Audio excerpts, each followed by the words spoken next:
Hello and good morning from Chicago, Illinois. Today we are going to be riding with Metra, Chicago's commuter rail network. We'll start out at Union Station, Amtrak's gateway to the west and Metra's commuter rail hub, before boarding our train up north. After heading out of Union Station, we'll take a look at the route and some stats for nerds, before exploring what Metra services have to offer. So sit back and relax and join me on this journey up to Glenview, Illinois. This isn't our first time through Union Station on this channel, having taken a look at Amtrak's brand new Siemens Venture coaches in a previous video. If you missed that one, then click the link in the top right or in the description below to check it out. Chicago's Union Station serves all of Amtrak's rail traffic in addition to 6 of Metra's 11 commuter rail lines. The departure boards at the top of the escalators show that our train, Metra Milwaukee District North number 2603 to Fox Lake, was set for an on-time departure from track 13. Because of its central location in downtown, Union Station serves as both a northern and southern terminus for most trains, with the station divided into a north and south concourse as a result. Interestingly, instead of choosing track numbers by splitting the total of 24 in half, Union Station denotes north tracks with odd numbers and south tracks with evens. We're heading north out of Chicago today, and our assigned track 13 reaffirms that we're headed to the right place. Immediately after reaching the concourse level, we have to make a U-turn to go find a ticket machine. Following the signs leads us under Canal Street to the west side of the station before finding the Metra ticketing desk. Our ticket for today's journey cost me $6.25, which is on par with other commuter lines around the US.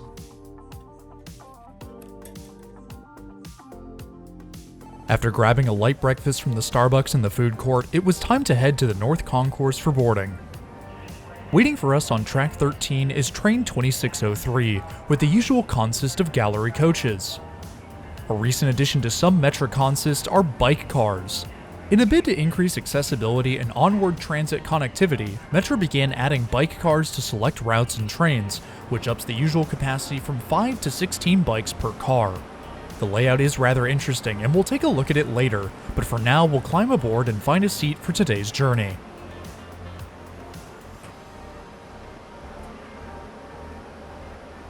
Seating on Metra is the usual commuter rail seat arrangement, with only around 3 inches between my knees and the seat in front and almost no space to stretch out. Seat amenities are extremely limited as well, with only a handle on the aisle side of the backrest to speak of. Tickets are placed in the metal clips on the seat back to allow for easy checks by conductors. Coat hooks are located between the windows on the walls. By far the coolest feature of the seats on Metra is the fact that seatbacks can be moved back and forth to accommodate larger groups.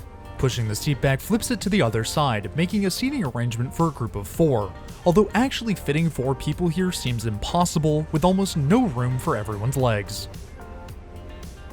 Gallery cars are known for having a rather strange upper level, with 2 mezzanines or balconies to either side of the aisle.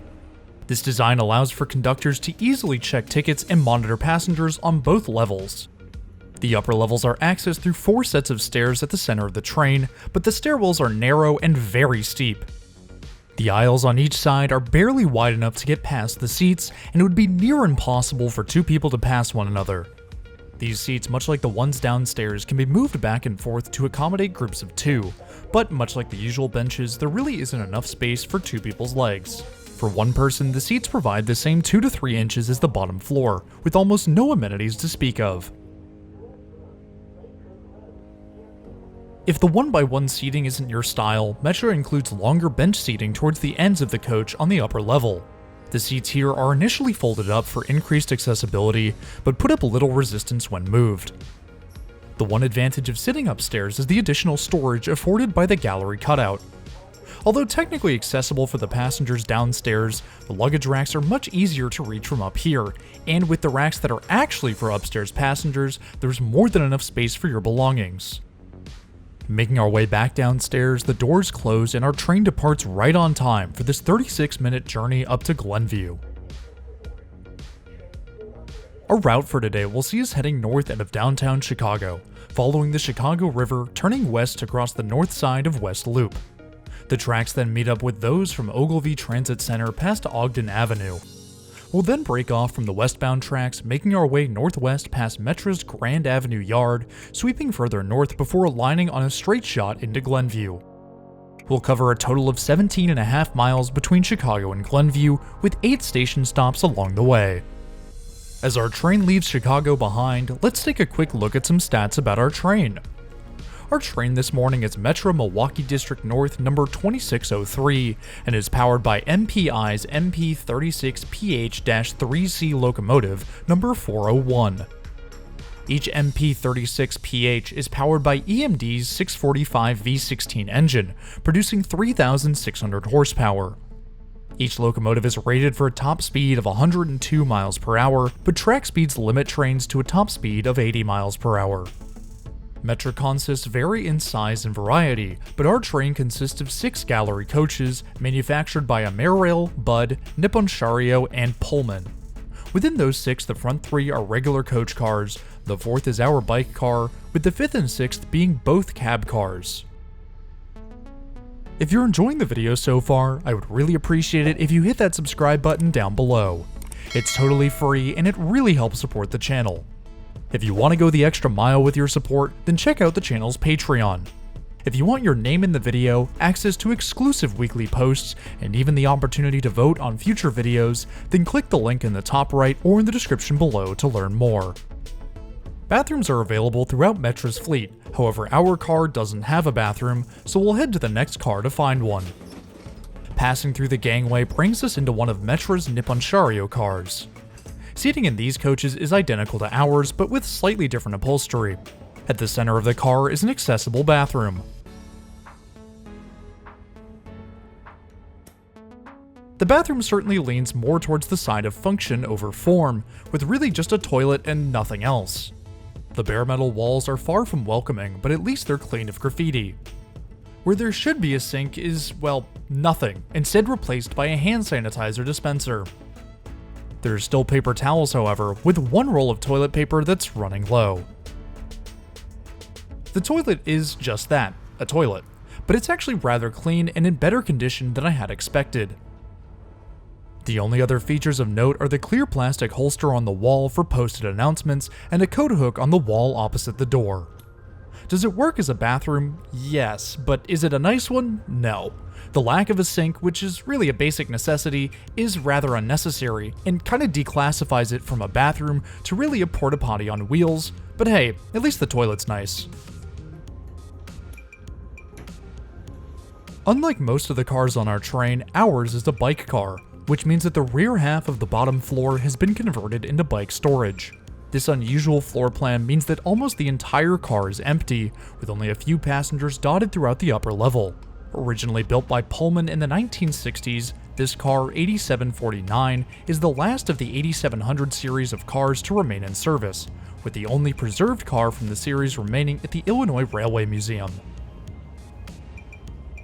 Having reached the straight track up to Glenview, our train picks up speed, climbing towards that top speed of 80 miles an hour. Almost all of Metra's track isn't electrified, instead opting to use diesel-electric locomotives to power their trains. As fossil fuels become less viable for widespread applications, Metra has begun to make moves towards a greener solution, although it isn't what most people had hoped for. Instead of continuing their use of overhead electrification, as seen on the electric district lines, Metra has decided to explore the potential for battery-powered locomotives. As announced on August 17th of 2022, Metra will be converting 6 of its oldest locomotives to battery power, with testing to begin on the Rock Island line soon thereafter. With an estimated range of 150 miles, these new locomotives should be able to complete 1.5 round trips on the line without needing a recharge. The major downside to battery electric locomotives is charging time. Metra has said that charging times are unknown and won't be known until the charging stations are built and tested. This means the trains could be out of commission for upwards of an hour or two, leading to a need for more locomotives to fill the gaps while others charge. The effectiveness of battery electric locomotives is still unknown, and only time will tell if Metra has made the right call. The outskirts of Chicago roll by and we soon arrive at our destination of Glenview, Illinois.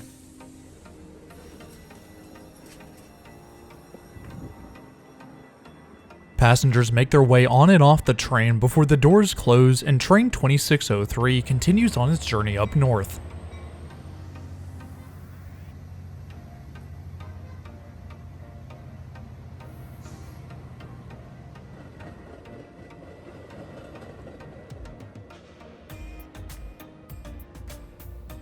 Almost immediately after our train departs, the crossing bells ring out as another approaches the station. Running directly behind us was Amtrak Hiawatha Train 333, making the run from Chicago to Milwaukee, Wisconsin. Led by Siemens SC44 Charger number 4606, Train 333 pulls to a stop, making a quick exchange of passengers before continuing on its way. We'll actually be riding back down south on Amtrak's Hiawatha service in a future video, so be sure to look out for when that one goes live. On the rear of Train 333 is non-powered F40PH number 9221, adorned in Amtrak's Veterans livery. As Train 333 leaves Glenview behind, we can head through the station, bringing today's video to a close. Next week we will be back in Wilmington, Delaware to take a ride on Amtrak's Northeast Regional down to Washington, D.C. If you're new around here, I would really appreciate it if you hit that subscribe button down below. It's totally free and it really helps support the channel. If you liked the video, drop it a like too. Likes help push my content to more awesome viewers like you, and the more people who enjoy the content, the more trips we can take in the future. But anyways, that's all I have for today. Thanks for riding with me, and I'll see you in the next one.